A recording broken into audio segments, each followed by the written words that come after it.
basis, and you have individuals in the team who are not as aggressive or as the culture wants it to be, then those people are not going to feel comfortable in themselves within that culture, and if not comfortable within that team environment to achieve that team goal for the week or month, then their performance is going to be down. So, having the right abilities of the team, people in that team to achieve the aims and objectives. Likewise, the politics and power. If you look at the politics and power, in terms of teams, the work design in terms of, do you have the right people with the right skills in that team? Do you have the right composition of the team? In that team, is the size correct? If the team is too big, then you may not achieve your objectives. And also, the process, how much conflict is there in that team? And the politics and the power between different people being assigned different roles could make individuals feel demotivated and therefore not wanting to give their all to the team performance. Thus, the team performance suffering because of that. So, again, another example here in terms of how kind of like politics, where one person is chosen over another, and that person feels he should have that role in the team, but he hasn't been given a role, and because he feels he hasn't been given a role and he's more suitable for the role, he's always more qualified, but the person who's got it has been a friend of a friend, then he may not be motivated to achieve what he needs to achieve. So politics can be a positive or negative factor in team behaviour and team performance. So, going back to the question again, the question says, analyse how the organisational culture, politics and power influence individual and team behaviour and performance. So there's a number of things that you must do here. The way I would first do it is start off talking about organisational culture, define it, talk about the characteristics of the organisational culture, dominant cultures, what do cultures do, how cultures are formed, and the different types of organisational cultures. I would then talk about, and then I would move on to values as well in organisation. Values being, types of values, terminal, instrumental. Give an example of Toyota if you want. And then I would move on to politics and power. When I'm talking about politics and power, I would talk about, position power and personal power in terms of it being legitimate and cohesive. And then I would talk about politics in organisations being more expert power rather than legitimate power, and it's who you know and what you know. After that, I would then relate culture and politics and power to individuals. But before you do that, you must talk a bit about Maslow's hierarchy of needs, or a motivational theory.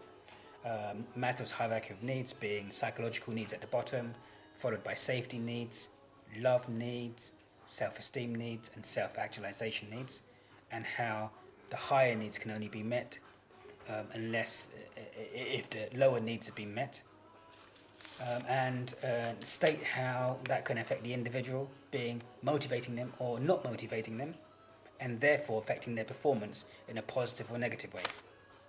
And then finally, I would talk about the teams and talk about the makeup of a team, because the makeup of a team will depend on four things: the context, for example, adequate resources; the composition, for example, the diversity and size; the work design, the autonomy or skills variety; and the process, for instance, specific goals or conflict levels.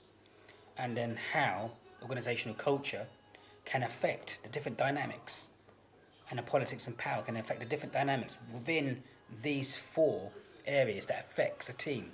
Because if these affect them in a positive way, then the team will perform better. If they affect them in a negative way, then the team will perform less. So, there we have it. We finally covered this question, and in fact there is a lot to this question. There is a lot. I mean, and this question is not as simple as it seems. So, but just make sure that you understand the question and you break the question down, because the question says analyse how an organisational culture and politics and power influence individual and team behaviour and performance. So always make sure you answer the question. So thank you very much for being me at the Great Western Hotel doing organisational behaviour and focusing on P1. Now what I'm going to do is I'm just going to take you on a little tour of some of the areas of the Great Western Hotel. I'll just show you a few bits and pieces.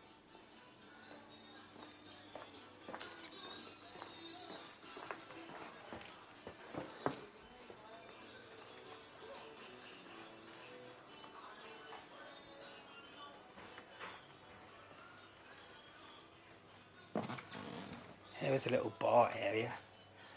Had a few drinks down here. Quite a quaint little bar area.